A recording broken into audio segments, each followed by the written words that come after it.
Waiting to go live. Here we go. Oh, and we are live. All right. Andrew Hoekstra is back again. We are going to have a good show today. We're going to talk about going on video on how to live stream, what equipment you need, what software you need. At the end of this, we're going to talk a little bit about our journeys into video and we've kind of taken different angles into this. And hopefully DePauli can join us in a few seconds too. Maybe quick introductions.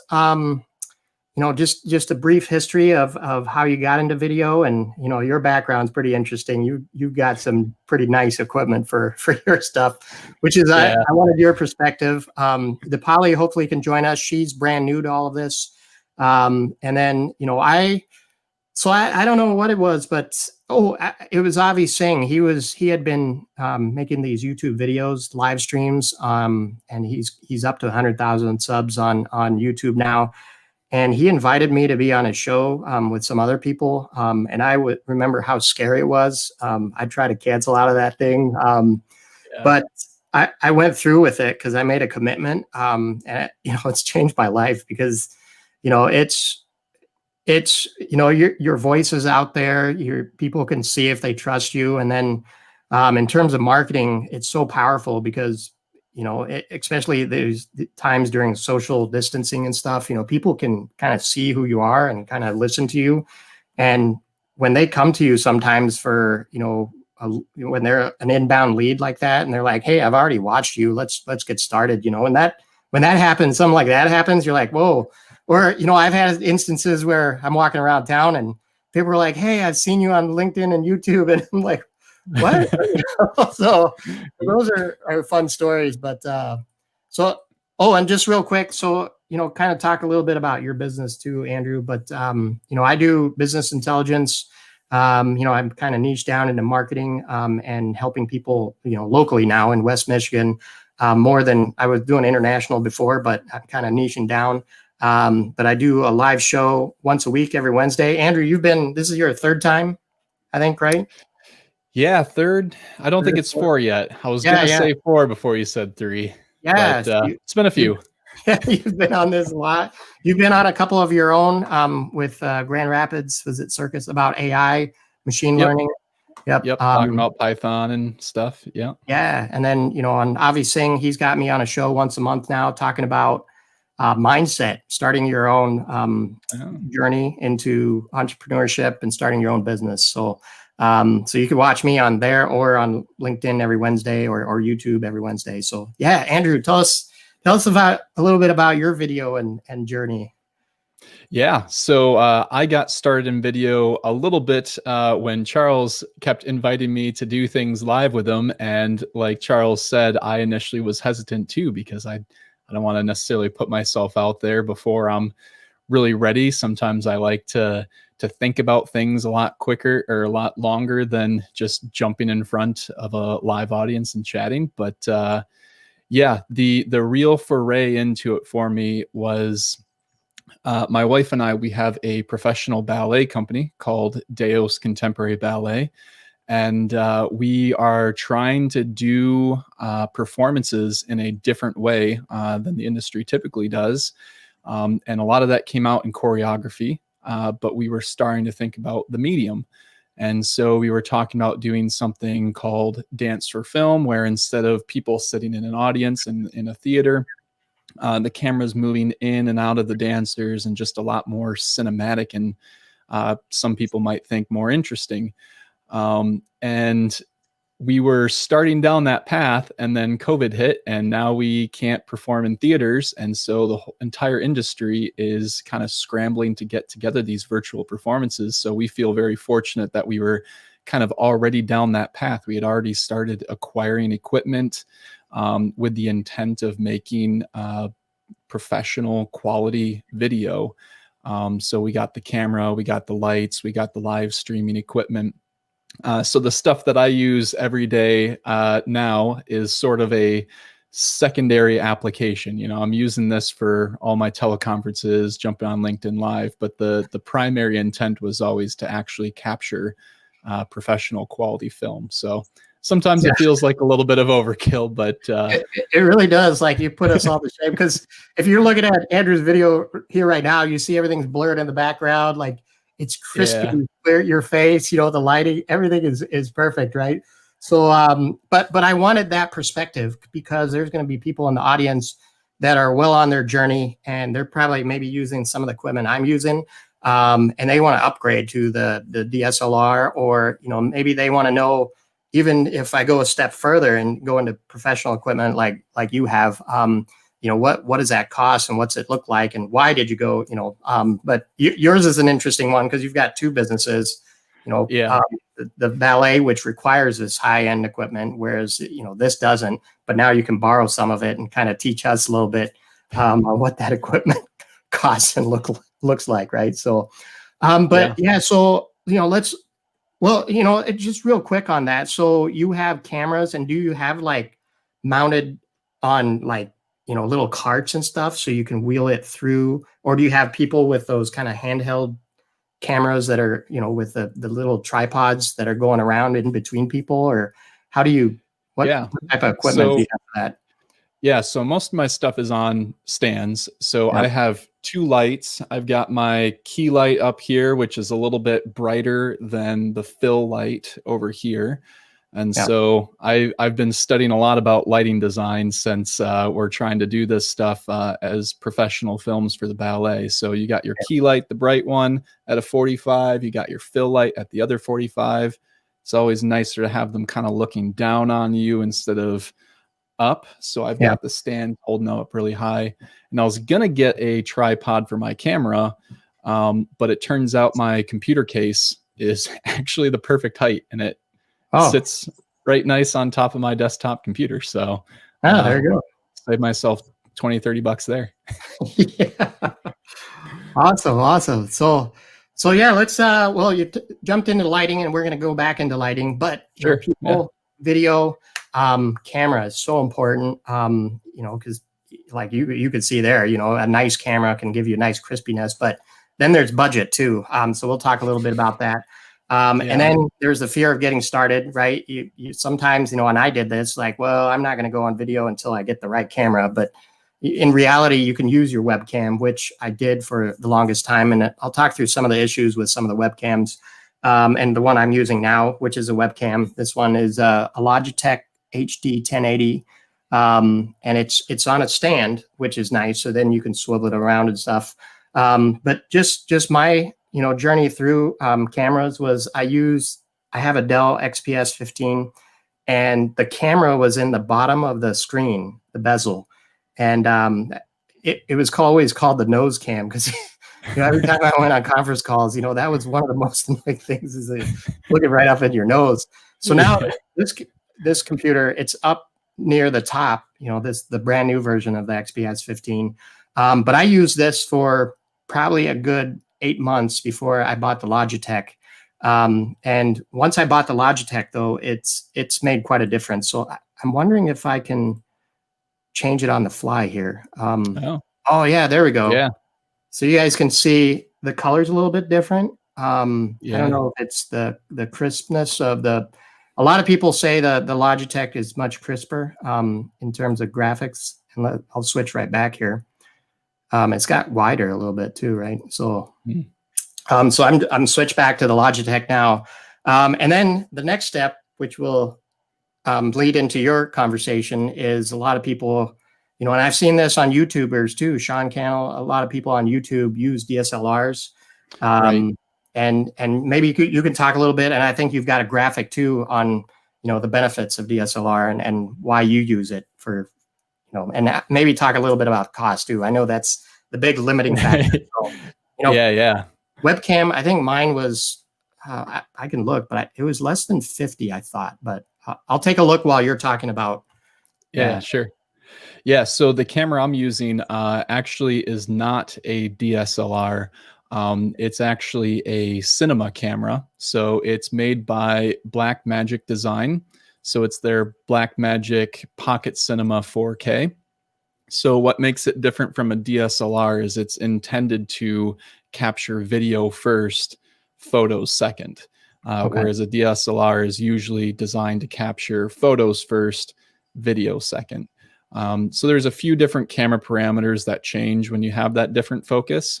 But the body of the camera alone is about $1,300. But then you have to get the lensing for it, and it has a pretty What's it short called battery. again, It's the Andrew? Pocket Cinema 4K is what I'm using. They also have a 6K version, but you know, you don't really need all that if all you're doing is webcam stuff. Usually max res is 1080p. So Blackmagic Design Pocket 4K. All right. So I'm going to put this up on the screen so people can kind of see. And yeah, keep going.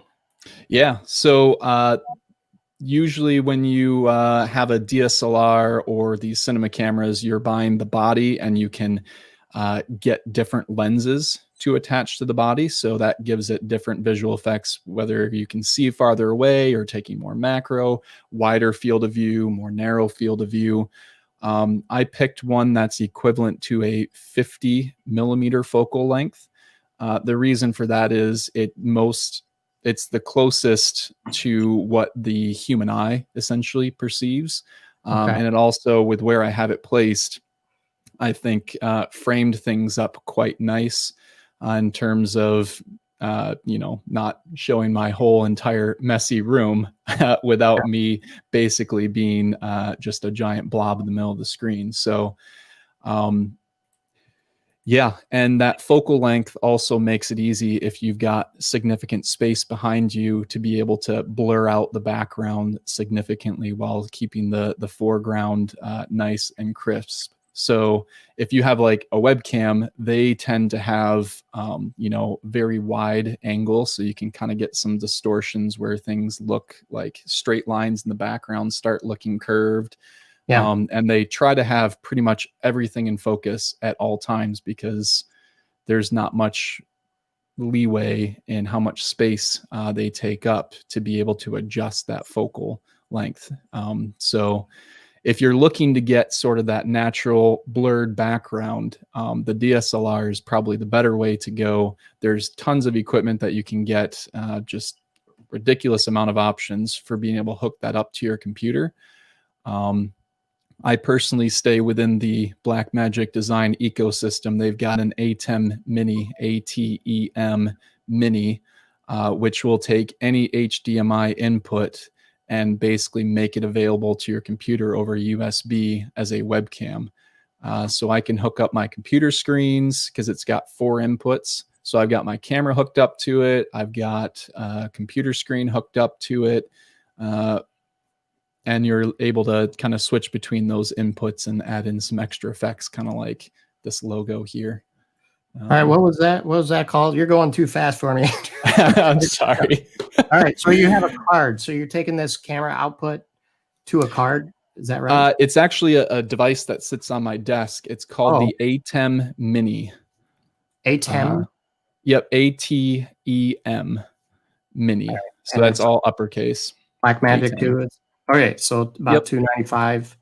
So if you go down this route, you're doing an ATEM Mini. You've got a so what was the type of camera called again? The Pocket Cinema 4K. Okay. Yeah. And then you run the output, and this is an HDMI output, right? And you can switch in different channels. It takes 4 HDMI inputs, and it outputs over USB, just like any other webcam. Okay. Gotcha. Okay. So, and then, so we have kind of a comment question. So Juan is a good friend from Avi Singh's program. And he just asked for the model of the webcam that I use, and it's a C922 1080. It looks like this one. Looks like $120 is about what I paid for that. And then, so he's also asking about lighting. So we'll go into lighting in just a second. And then, so just to summarize, you've got a Pocket Cinema camera 4K, and you're saying this type of camera is made more for video and less for photography, right? And what's this? What's it called? This style of camera? This would be a cinema camera. Cinema. Okay. Gotcha. So yeah, the DSLR, they essentially have like a mirror that flips to let you see and then capture the exposure. Yep. This actually uses like a rotary, like a wheel that spins to control the exposure. So that way they can get some better control over a consistent frame rate. Gotcha. And then you were saying this is close to what the eye at 50 millimeter focal length, and you can do the blurring that you're doing on your. Yeah. So those particular lenses, being EF mounts, wouldn't work with the camera, but it's a 55 millimeter equivalent, which is most closely matches what the human eye does. Any other longer, shorter starts to get different distortions that aren't as natural, but can also be cool effects if that's what you're looking for. I wanted something that was very natural, so I went for 55. So the mount wouldn't work. What kind of mount would you look for if you wanted to put it on your camera? Yeah, so this one's called a micro 4/3 mount. It has a lot to do with the actual size of the sensor in the camera. Okay. So if you wanted to get, and this goes into a lot of technical detail, but if you wanted to get the 50 millimeter equivalent, you'd have to get a 24 millimeter micro 4/3 lens. So the lens I'm using is technically a 24 millimeter, but it's equivalent to 50 at the full frame size. Gotcha. Okay. So so if you have questions about the lens and the mounts, find Andrew on LinkedIn. Yeah. And go there.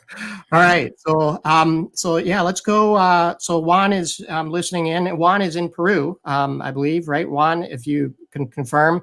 And if there's other audience members out there, let me know where you're chiming in from, where you're chatting from. And then also if you have any questions, because we're gonna go, let's jump into lighting, since we just got a question about that from Juan. So for lighting, I'm going to jump into what I use. So I use these little LED blocks, LED arrays, and they come, and I'm going to show you here. There's buttons on the side that let you adjust the shade of the light, or I don't know what you call that, Andrew, but I can make it more yellow. Color temperature. Yeah, or CT. You see the CT rating and then the power rating. So I can make this brighter or not as bright. The other thing I do, and you talked about, you've got a 45-degree angle up front, a brighter light, and one on the side. I've heard about hair lighting too, which gives you nice depth. I need to do that. I need to set that up. And I've seen people even take these and stick them up on their ceiling, the ones that are plug-in and controllable. And they'll put it on home automation, and they'll say, hey, turn on my studio lighting, and then that hair lighting will come on. I've seen ones in front of you too, right? Some people put the ring lights, the LED lights, but I really like these LED arrays. And then the other thing I was going to show is these telescoping selfie sticks.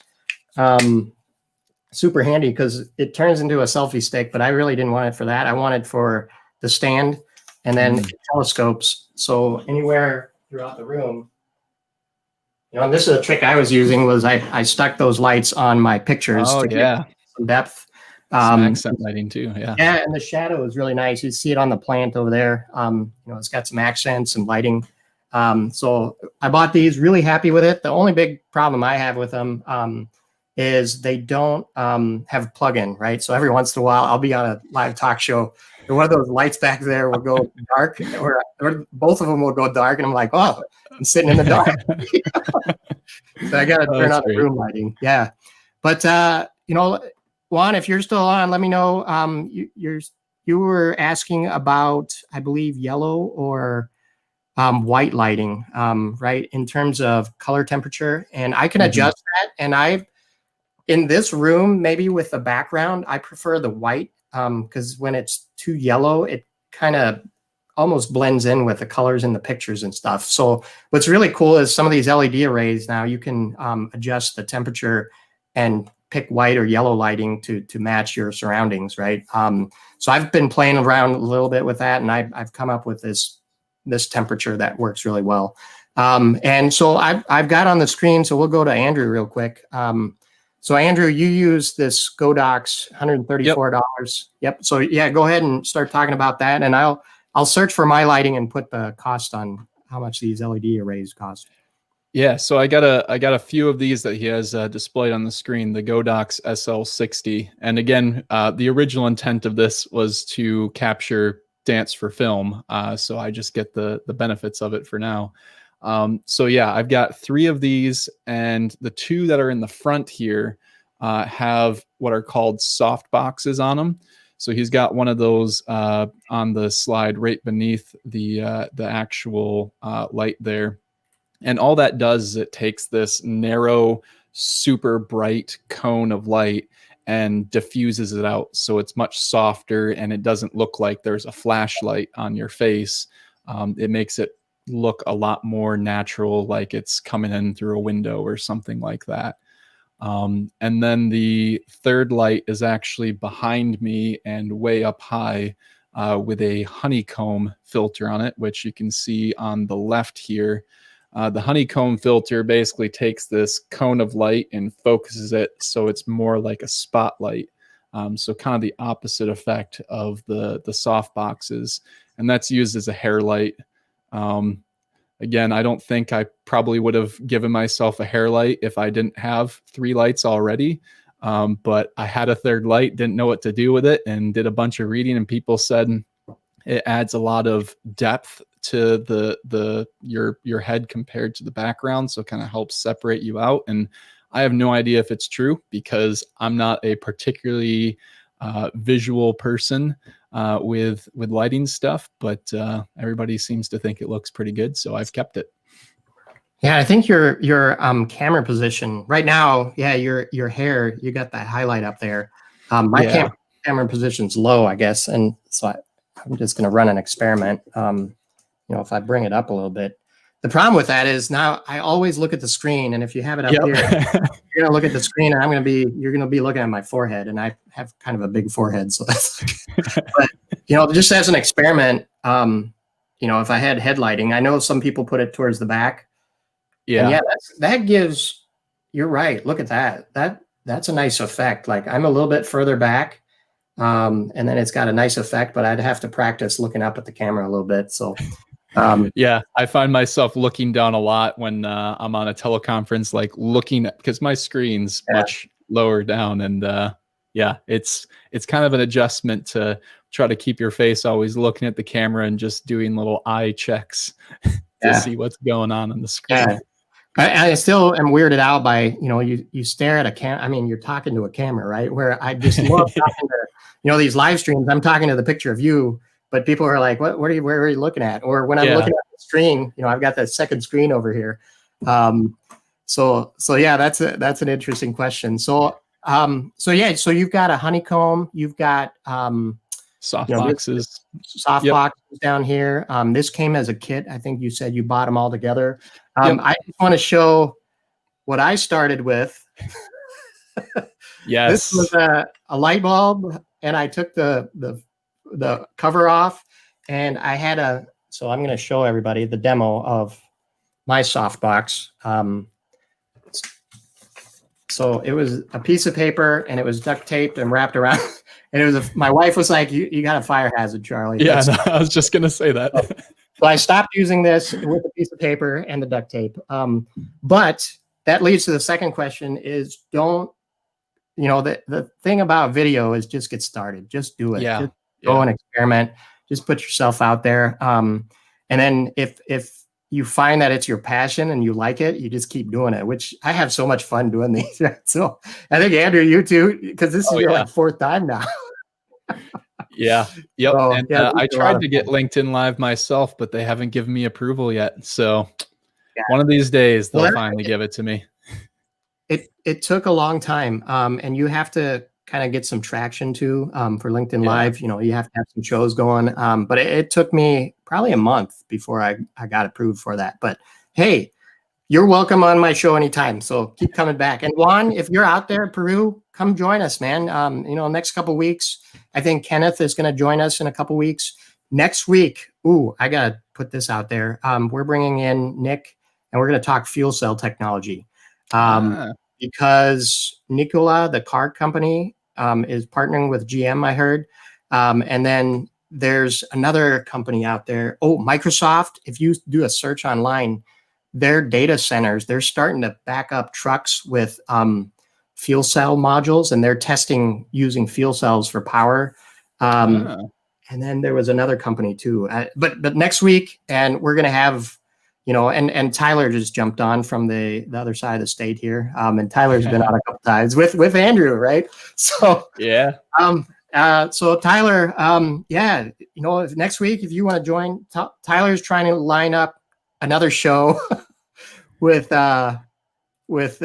quality, and he's got a big person in the quality world who, you know, is working on social, you know, bringing people into the digital arena, and he's done that for years for automotive companies and stuff. So, you know, we're trying to line that up. So Tyler has been on the show several times too. So we need a reunion, I think.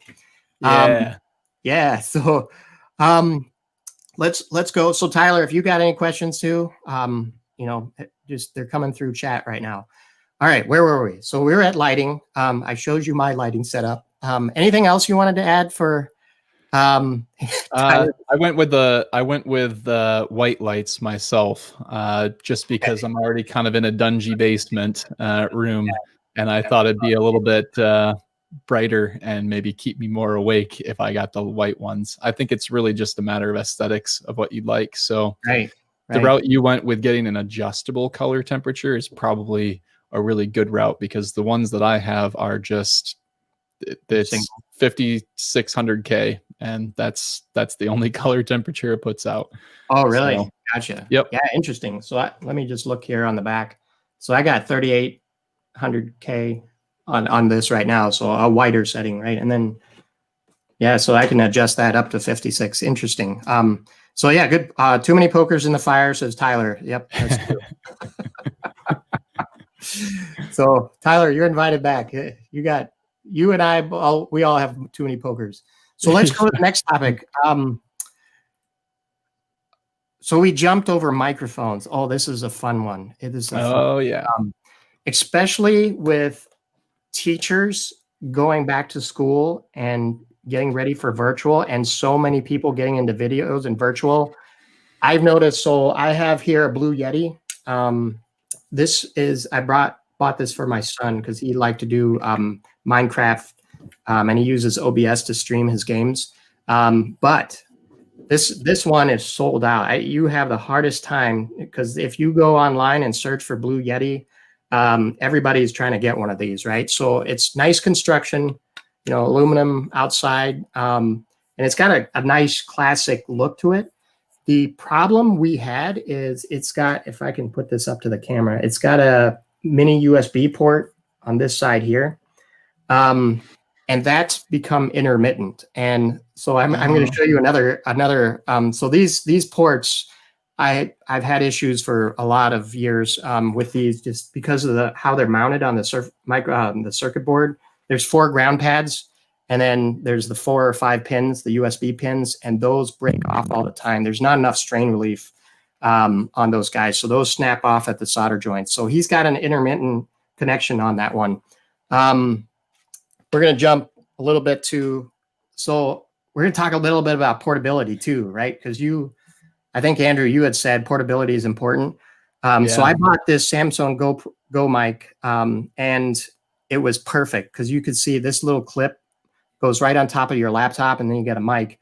But it also had the USB mini connector, and you can see here it's in pieces. And I try to solder this back on, and I just burnt up the pads, and they ripped off the circuit board. And I've got another one on order.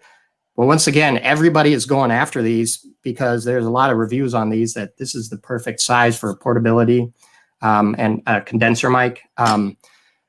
Also on this, what is nice is it takes instruments. So my son did a Facebook show basically with his saxophone. But since the volume of saxophones was really high, it was clipping on this guy. And I found out later it's got a 10 dB switch, -10. So you attenuate the signal for kind of the higher level instruments and stuff. So this one is kind of nice because it has that. And then I'm going to go to my latest and greatest, my Rode USB. This is, I believe I bought it for less than 200. And the nice thing about this is it came on a boom, or no, I bought this separately, but it comes with a pop filter, the mic, and if you're just getting started, it's got the stand for you so that you don't have to order the boom arm. But I got the boom arm too, and it's got some Velcro to hold the USB cable, and it comes with, I think it's a 6-meter long USB cable. Also, what's really nice and what I was really concerned about was the connector, and it's got the, I don't know what it's called, but it's a thicker USB connector, more rigid. So I hope that alleviates some of the issues that I'm having with the USB connectors on my other mics. So once again, though, if you just want to get started, use the ones on your keyboard, on your laptop. The problem with those is, let me see if you, I'm going to switch over real quick to my USB. Here's the problem I had. So, well, if you have to type while you talk too. When you type while you talk. So I believe now it's on my. Yeah. Hear that? So I can't, I can't hear the feedback on the other side, but I heard it's. Yeah, it's very different. Really annoying. And then when I listened to some of my videos, when I did that, it was just terrible. Yeah, it kind of sounds like you're in a enclosed room and muffled compared to what you were before. Yeah, yep. And then now it's back to this Rode mic, and then I'm typing. So is it less annoying? Hopefully. Yep. And then yeah. Also for my son, we got a shock mount because I don't have it on this Rode, but you put these on, and then anytime you bump the table or, it won't pick it up on the mic. But I've had pretty good luck with this USB, the Rode one. So, all right. So that's my little adventure through microphones. I've had a lot of fun with microphones. But don't let that scare you. If you want to get started, use the one on your keyboard. People don't mind the typing noise as much because the content, I think, is the most important. But I just wanted to show some of the options. Is once you get annoyed with yourself with the typing sound, go to one of these mics that's boom mounted. Yeah. Go ahead, Andrew. So you got a interesting setup too. Yeah. So I've got a different kind of microphone. Again, because the original intent is dance for film. We don't want to have microphones in the picture in the video, but we need to be able to pick up audio. So, you hear the feet and the hands hitting the floor and all that type of stuff, and ambient noise. So I use something called a shotgun microphone. Okay. A shotgun microphone is highly directional. So the type of microphone you were talking about, the Blue Yeti, it kind of focuses all of its sensitivity in front, but very broadly. A shotgun microphone tries to make a very, very narrow cone. So what you point at is what it picks up. So it can pick up noises and audio from much farther away while ignoring everything coming in at a slight angle. So the one I use is called the Audio Technica. It's the AT875R. AT875R. I'm trying to look at it. AT875R. It's a really good introductory shotgun microphone. I actually have it right here. I'll see if it doesn't make too much noise with me moving it. So I also have the shock mount here, so that way it doesn't pick up as much.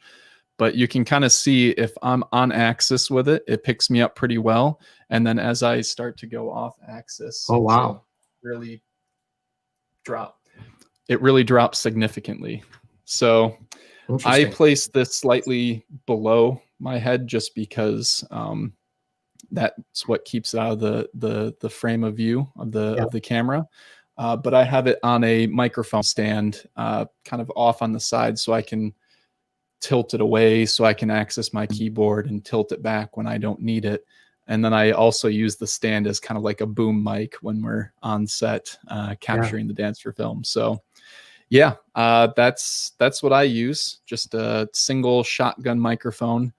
There are inputs to the ATEM Mini that I discussed earlier that The one challenge with using a shotgun microphone like this for a setup for like teleconferencing and live streams like this is that it's an XLR input. Yeah, I was going to ask about So that.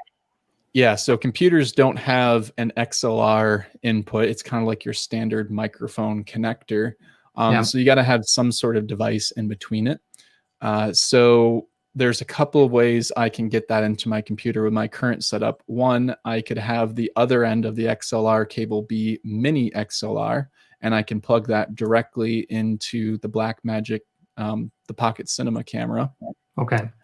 Another option would be to buy a standalone device that does the conversion.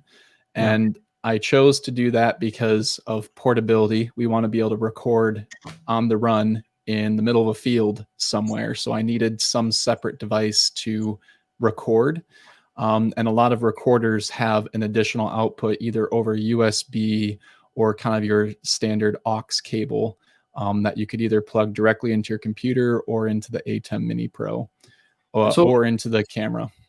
Yeah, what's so what brand are you using? I'll try to bring it up. Yeah, so that I'm using the Zoom H4n Pro. Oh, I've heard great things about Zoom H4 Pro and H4n Pro, yeah. N Pro. And I've heard people even use it for their mics too, right? Because it's got a mic in it. Yep, it has kind of a I think they call it an XY configuration where you can pick up stereo audio. It's got the microphones on it. I use on the bottom, they have XLR ports as well as an auxiliary port in. But yeah, so I have it connected to my computer over the USB interface. But then that allows me to hook up my microphones out in the field and record directly to that device so I can edit with it later without having to have a computer on set. So the XLR plugs into this, and then this has a USB that you put into your computer for editing. Okay, gotcha. Yep. And you know, I used one of these. There was somebody, while I was doing the 3D printing initiative, somebody did kind of a documentary show piece on me, and he brought a Zoom device. So I know these are used by a lot of professionals. And then he had a clip-on mic, that plugged into that, and then he just recorded and edited on the Zoom device itself. So I've heard a lot of good things about these Zoom mics. Now, so interestingly, how many mics, just going on a tangent a little bit. So when you are on stage and you've got multiple of these shotgun mics, and you know, to pick up like the feet and stuff, the impact and stuff, do you have mics pointed at the floor, or how do you what's the array look like? We use up to 2.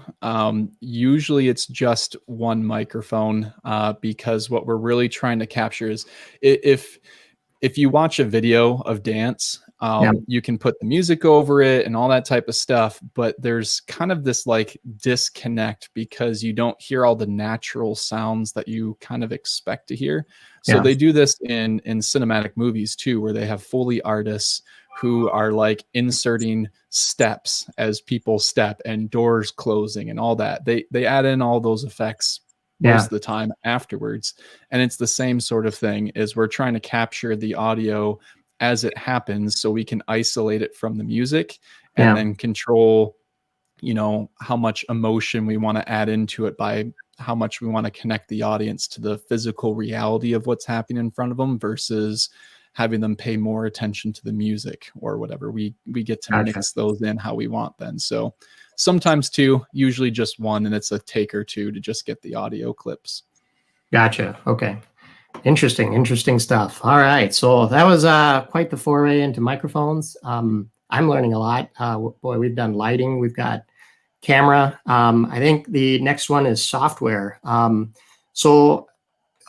Did I get a screenshot of this? So for live streaming mixing, I'm using Streamyard, which is an interesting program. And I'm going to do a screenshot so everybody can kind of see, because a lot of people never get to see what it looks like on my side. So I want to put this out there so this is what StreamYard looks like. And so you could see at the bottom, there's a picture of me, you, and the screen itself, and I can add or remove those from the screen.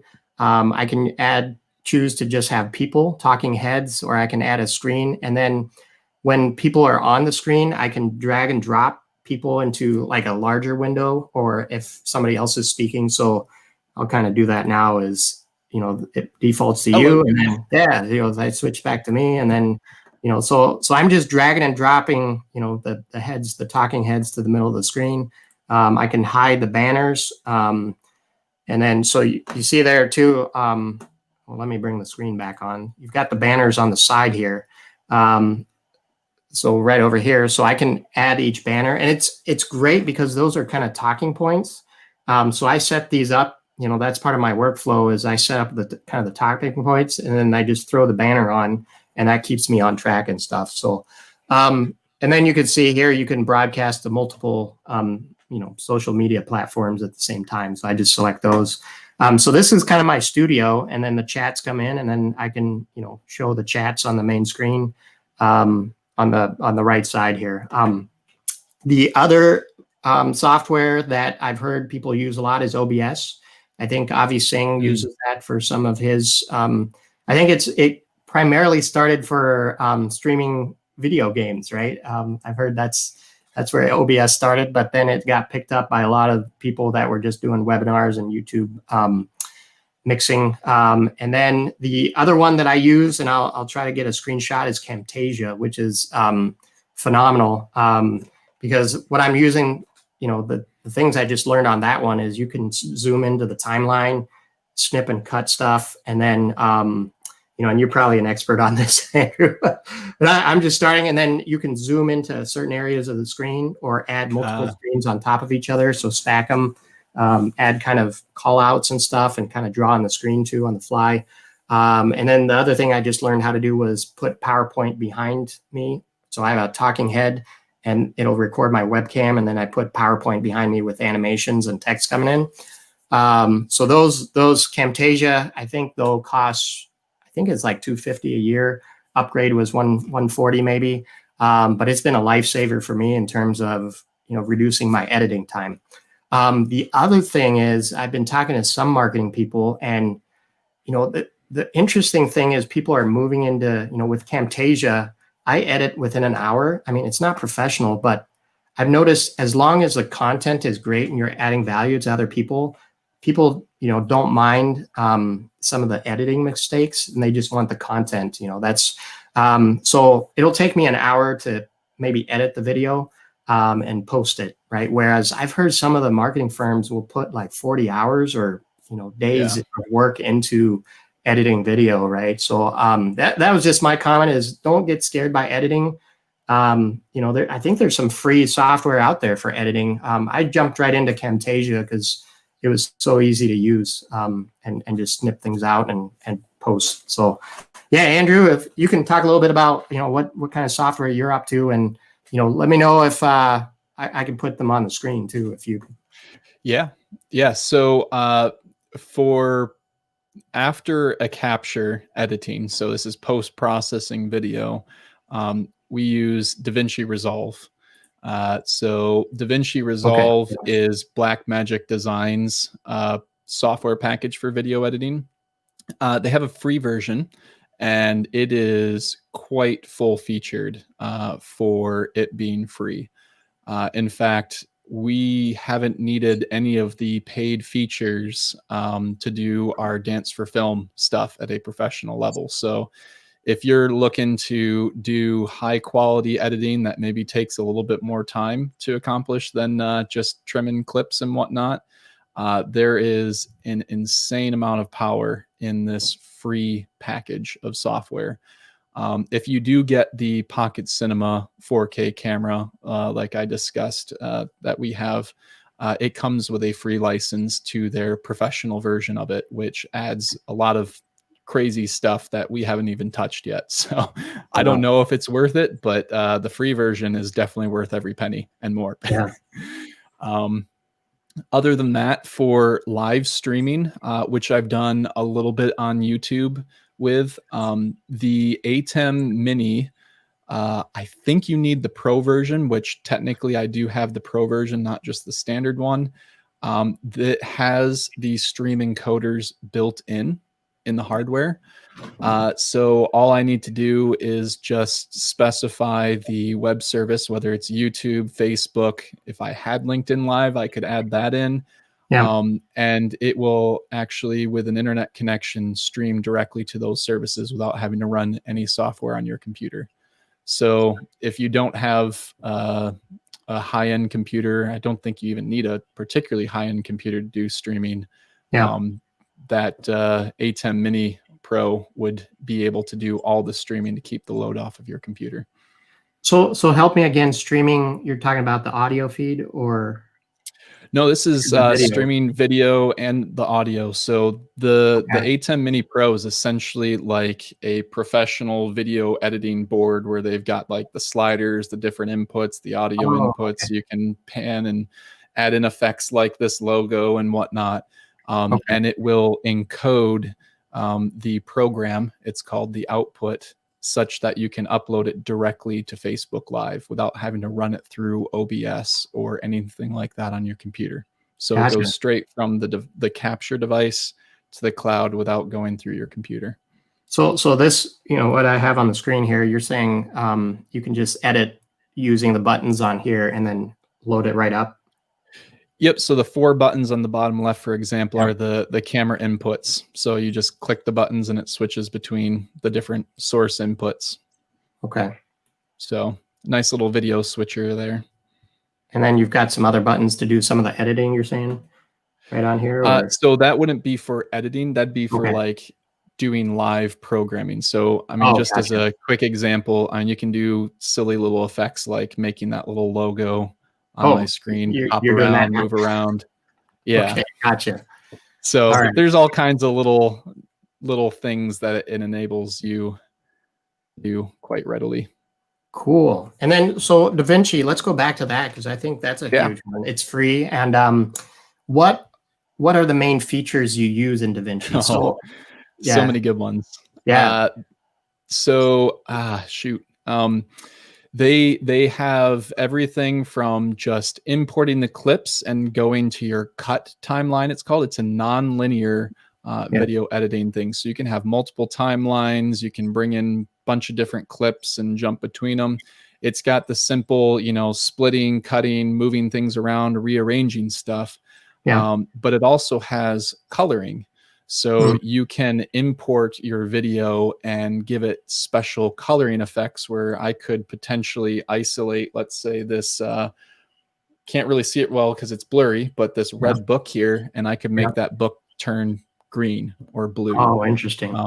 And yeah, it's just got all of this really crazy stuff that I haven't gotten far enough into because there's 1,000,001 tutorials online on how to do ridiculous stuff in DaVinci Resolve.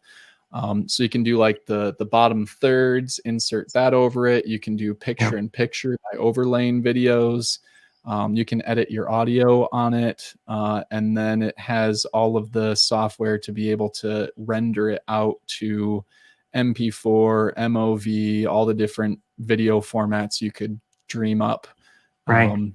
It's a fully fledged tool that would take you a long time to learn, but the basics of it are pretty quick to pick up, and there are tons of video tutorials on YouTube. That's how I've learned how to use it. Yeah, me too. Yeah, Camtasia. So if you got DaVinci questions, follow Andrew on LinkedIn. If you have Camtasia questions, follow me on LinkedIn.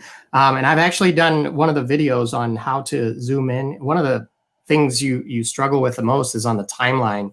Is you want to maybe edit out your or there's a piece of audio that you want to edit, and there's some shortcuts to zoom in and out and kind of mold and shape the timeline, and kind of view it, zoom into your waveforms and stuff. That was so helpful when Eamon Kelly was the guy that introduced me to some of those features, and that's changed my life because editing is like zip zip zip, zoom in, cut, get out, and you're ready to go. So very cool stuff.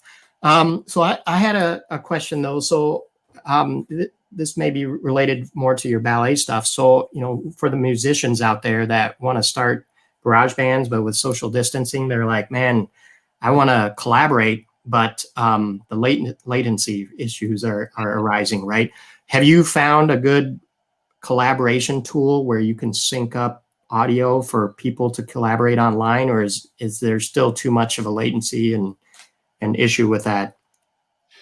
Yeah, I haven't come across any tools that specialize in very low latency delivery of both audio and visual, Yeah. um, at least for the purposes of collaboration. There is a startup that I got in touch with when we were talking, trying to find a way to do live streaming for the professional ballet Deos. Right. Shoot, they were called Mandolin, based out of Indianapolis.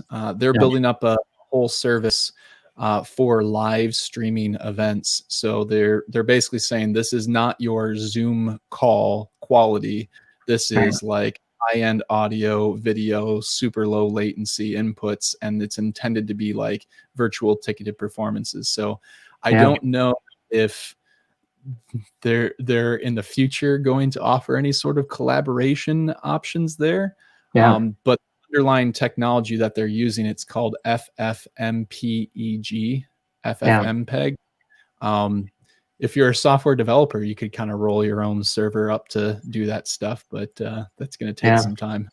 Right. Oh yeah, interesting. So yeah, we'll keep that discussion. Maybe I'll keep looking for those tools because I think that'll be huge. There's so many artists out there that want to do collaboration and performances, and you're kind of in that field of artists. If you're trying to collaborate over the internet, I mean, there's kind of lower bounds on how fast a piece of information can go from point A to point B and back. So whether we can get that within the tolerance of human perception or not, I don't know. But there's a lot of links in the internet chain that go between two people. Yeah. Yep. So, and maybe the internet isn't the right medium because all the, I've seen the headers, the code that goes, there's so much overhead in internet traffic, TCP/IP traffic, for that routing that it doesn't make sense. But maybe if there's a protocol to send just the audio for this type of business,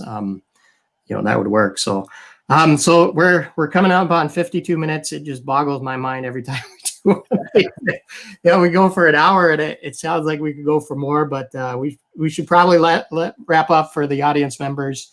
But I'll chop this up because I think this video is going to be important for a lot of people. But I want to end on a topic that I think is interesting to a lot of people. And I've told a lot of people about the power of video, about how it brings in, people are inbound. They watch my videos. They see me around town. They're like, I see you. I trust you. How do we do business together? When business comes like that, they're like, I know you can add value to my world. It's a lot easier, right? Everybody, that trust is established already. So there's a level of trust, and video is a great medium to establish trust. And it's also for us, to make an impact in the world like this video. Hopefully we get others to, jump onto video and put more content out there to help other people, right? It's a way for me to make impact to the masses. But the big thing is the fear, right?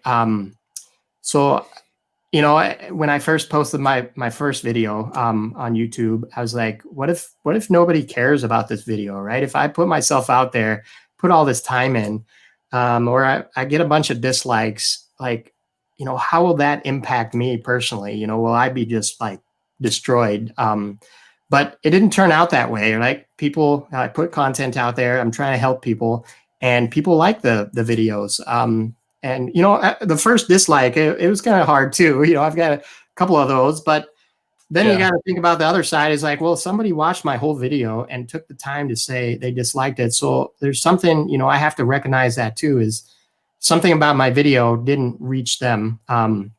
Maybe it's an audience thing, or maybe it's, I didn't make a very good video. Right. So, but yeah, talk a little bit about, I know before we came on the show, you said there were some fears too, right? When you put yourself out there like this.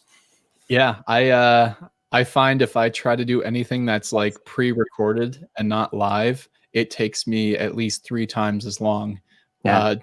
Just do it live and edit it later. Yeah. Because there's like this mental block, at least for me, of this video is permanent, so it has to be perfect. Right? So Mhm. I don't want to have my ums. I don't want to mess up saying a word. And if I do that in the first sentence or two, I'm going to stop the recording and start it all over again. Yeah. But that's kind of absurd, even though I Yeah. still can't break free of it. So yeah, that's one of the things that I love about live video on these platforms is it almost doesn't give you a chance to get in your own way, Yeah. because we all have conversations every day with people, Yeah. and some people might not always agree with us or not like the topic of conversation, and we handle that every single day too. Yeah. Yeah. So trying to get past the mental block that you're looking at a camera instead of a person and trying to have the same kind of conversations you normally would, it is a mental hurdle to get over. But yeah, it was really scary the first few times, and I found myself with the pre-recorded stuff where I'm trying to make it in advance and then display it later. I still have a hard time with the fear of how it's going to be perceived, just Yeah. because I'm giving myself the time to worry about it Yeah. instead of Yeah.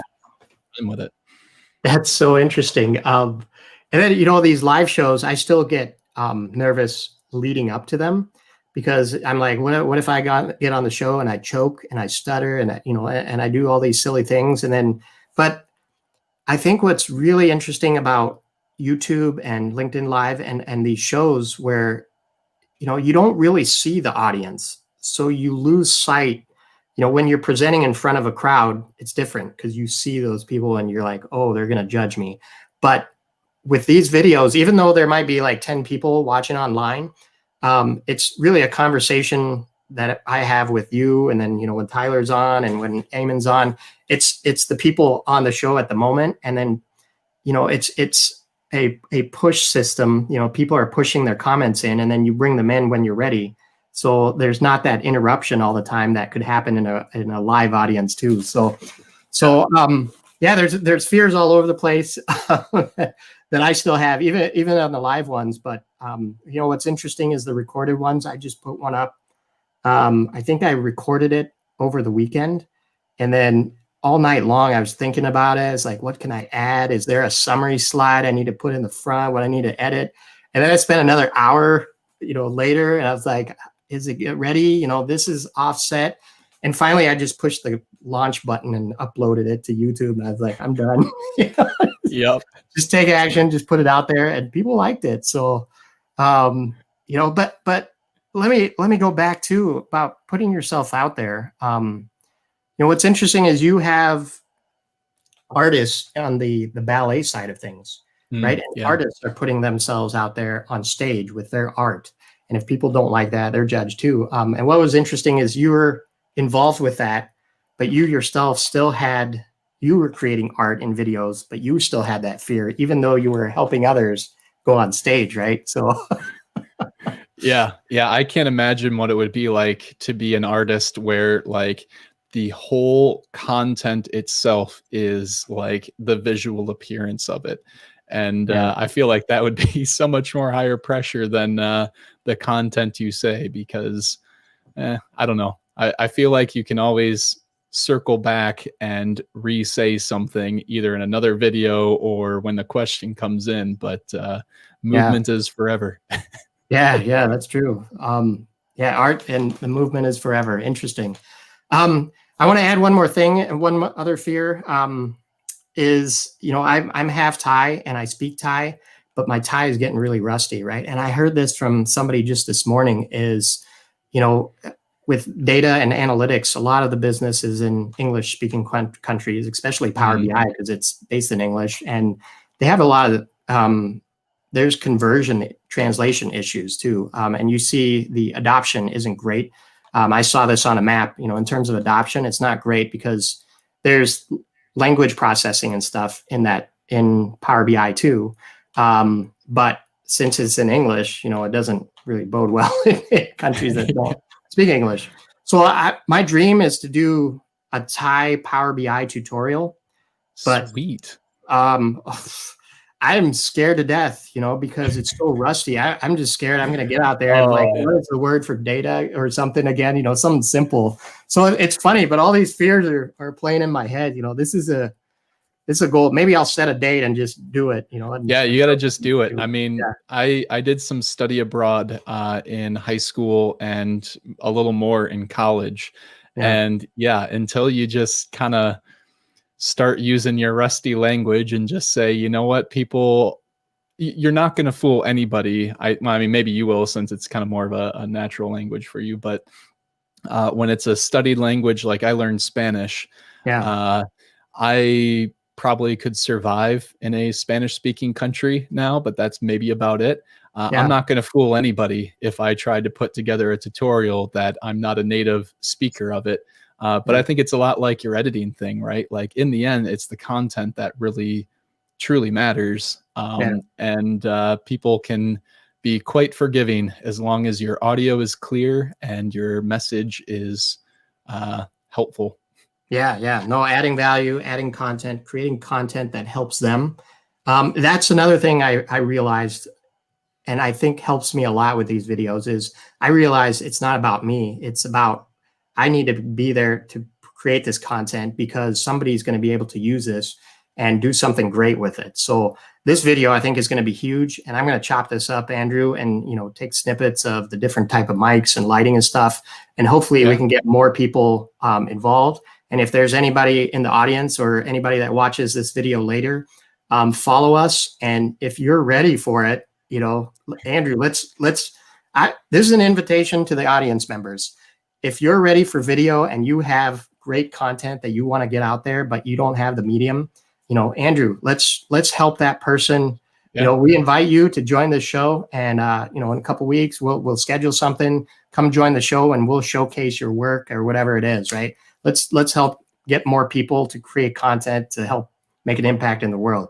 What a great, sounds awesome. Yeah. Video is a great medium for that because humans are so visual. I don't know where I read it. Last thought was, I think, some crazy percentage of your brain is processing visual. There's so much less on the taste, auditory, everything else.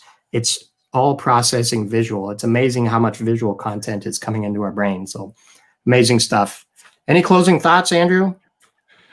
Oh, I don't know. We covered a lot. I think I'm just going to leave it at that. All right. Sorry, I didn't make it easy for you. Yeah. And then we'll grab Tyler for the next one, and then we'll do some more stuff because with the three of us, when we get going, we can go for hours. So. Yeah. All right, Andrew, hang on for a second. We'll say bye to the audience members. Thanks for tuning in. Next week we got fuel cells. This Friday, I'm on Avi Singh's show, talking about starting my own journey here at age 40. I left the corporate world a year ago when I turned 40 and started my own little adventure. And, some people think that's too late. I think it's a perfect time. I'm having a blast. So tune in on Friday to his show, and that'll be fun too. All right. Bye, everyone. Thanks for tuning in. All right. Hang on, Andrew.